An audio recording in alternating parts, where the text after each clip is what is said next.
Mbola faly miara-bantsika tsirairay avy mpanaraka ny video eto amin'ny YouTube ny tenako.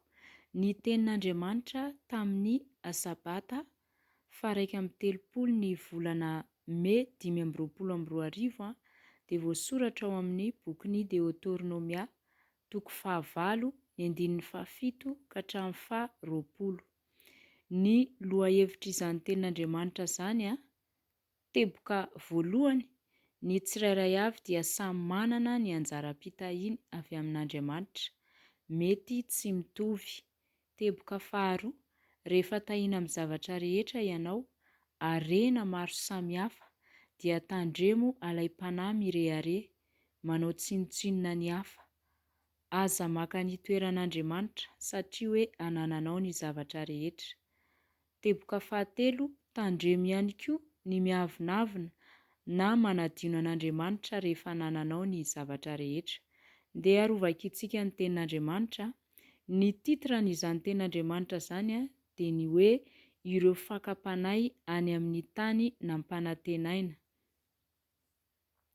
Amin'ny anaran'i Jesosy, fa ny Tompo Andriamanitrao efa ampiditra anao any amin'ny tany soa, dia tany misy renirano sy loharano ary rano lalina, eny Andohasaha sy any an-tendrombohitra, tany misy karazam-barim-bazaha, voaloboka sy aviavy sy ampongaben-danitra, tany misy hazo oliva sy tantely, tany izay ihinananao hanina amin'ny fanaranam-po sady tsy hisy zava-mahaory anao ao, tany misy vy ny vato ao aminy, ary ao amin'ny tendrombohiny no iadianao varahina.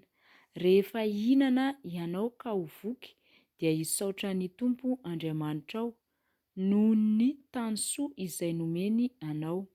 Koa mitandrema fandrao adinoinao ny Tompo Andriamanitrao ka tsy tandremanao ny didiny sy ny fitsipiny ary ny lalànany izay omeko anao anio.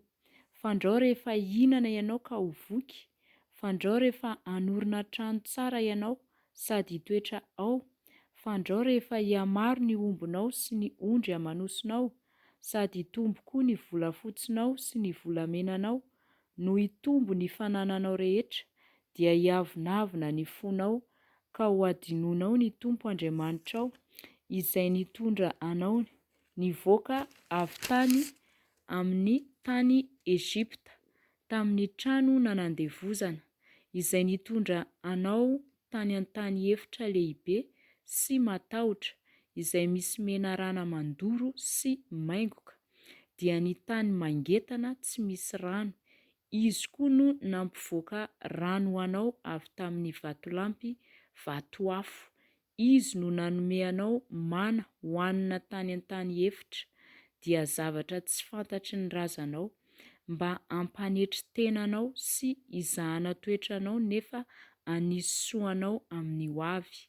Aoka ianao tsy hiteny anakapo hoe ny tanjako sy ny herin'ny tanako no nahavoriako izao harena izao, fa tsarovo ny Tompo Andriamanitrao satria izy no manome anao hery ahavory harena mba hahoriny ny fanekeny izay nianianany tamin'ny razanao, tahaka izao anio izao. Fa raha toa ka manadino ny Tompo Andriamanitrao ianao ka manaraka izay andriamanitra hafa sady manompo azy no miankohoka eo anatrehany, dia milaza aminareo marimarina aho fa haringana tokoa ianareo, tahaka ny andringanana ny firenena samihafa izay haringan'ny Tompo eo anoloanareo no andringanana anareo satria tsy nihaino ny feon'ny Tompo Andriamanitrareo ianareo. Amen.